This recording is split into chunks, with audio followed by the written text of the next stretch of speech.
नमस्कार दोस्तों, जय माता दी। आज मैं आपको बताऊंगी कि कृष्ण पक्ष की एकादशी कब है, जिसे हम वरुथनी एकादशी कहते हैं। और वरुथनी एकादशी की व्रत कथा भी मैं आपको सुनाऊंगी। तो प्रेम से बोलिए श्री लक्ष्मी नारायण की जय। वैशाख मास के कृष्ण पक्ष की एकादशी को वरुथनी एकादशी के नाम से जाना जाता है। इस दिन व्रत रखा जाता है और विधि विधान से भगवान विष्णु की पूजा की जाती है। हिंदू धर्म में मान्यता है कि जो व्यक्ति वरुथनी एकादशी का व्रत रखता है और विधि विधान से पूजा करता है, उसे वैकुंठ लोक की प्राप्ति होती है। वरुथनी एकादशी को कल्याणकारी एकादशी के नाम से भी जाना जाता है। मान्यता है कि एकादशी का व्रत नियम पूर्वक करने से सभी पापों का नाश होता है, मोक्ष की प्राप्ति होती है, भय दूर होता है और जीवन में सुखों का आगमन होता है। शास्त्रों में भी एकादशी व्रत को काफ़ी महत्वपूर्ण माना गया है। ऐसे में आइए जानते हैं वरुथनी एकादशी की तिथि, शुभ मुहूर्त और इसके महत्व के बारे में। वरुथनी एकादशी तिथि पंचांग के अनुसार वैशाख मास के कृष्ण पक्ष की एकादशी तिथि की शुरुआत 15 अप्रैल को रात 8:45 से हो रही है। इस तिथि का समापन अगले दिन 16 अप्रैल दिन रविवार को शाम 6:14 पर होगी।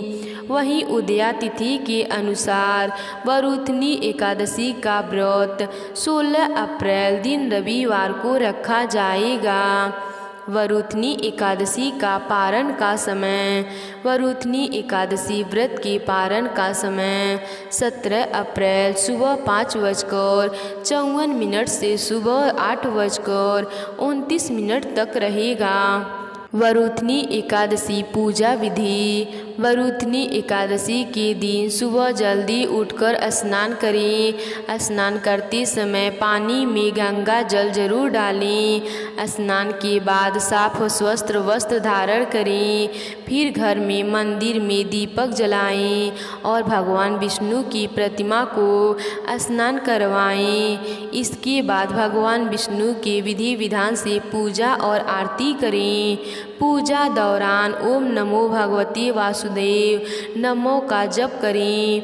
वरुथनी एकादशी के दिन भगवान विष्णु को भोग अवश्य लगाएं।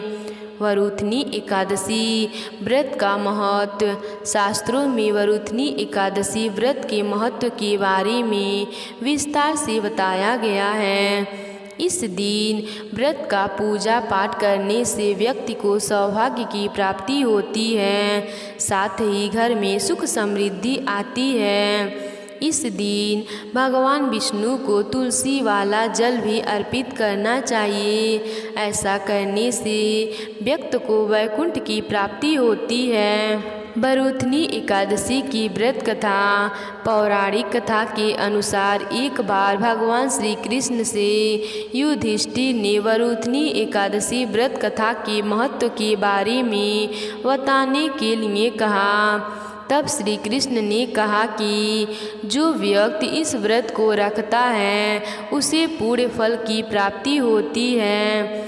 इससे संबंधित कथा है कि नर्मदा नदी के तट पर राजा मांधाता का राज्य था। राजा मांधाता दानी और धर्मात्मा दोनों थे। एक बार जब वह जंगल में तपस्या कर रहे थे तो एक भालू आ गया और उनका पैर चबाने लगा। फिर वह राजा को घसीटकर जंगल के अंदर ले गया। इसके कारण राजा की तपस्या भंग हो गई और वह घायल हो गए। तब उन्होंने अपने मन में श्री हरि विष्णु का ध्यान किया और अपने प्राणों की रक्षा के लिए प्रार्थना की। भगवान विष्णु ने उनकी प्रार्थना को स्वीकार कर भालू को प्रकट होकर अपने चक्र से मार दिया। लेकिन भालू के वार से राजा मांधवा अपंग हो गए। उन्हें काफ़ी दुख हो रहा था और कष्टों का सामना करना पड़ा। ऐसे में उन्होंने भगवान विष्णु से शारीरिक और मानसिक पीड़ा को दूर करने का उपाय पूछा। तब भगवान विष्णु ने कहा कि तुम्हारे पुराने कर्मों का फल तुम भोग रहे हो। ऐसे में तुम मथुरा जाकर वैशाख मास के कृष्ण पक्ष की एकादशी का व्रत रखो और साथ ही मेरे वराहवां अवतार की पूजा करो। ऐसा करने से दुख दूर हो जाएंगे और सभी कष्टों से छुटकारा मिलेगा। तो प्रेम से बोलिए श्री लक्ष्मी नारायण की जय, श्री कृष्ण भगवान जी की जय।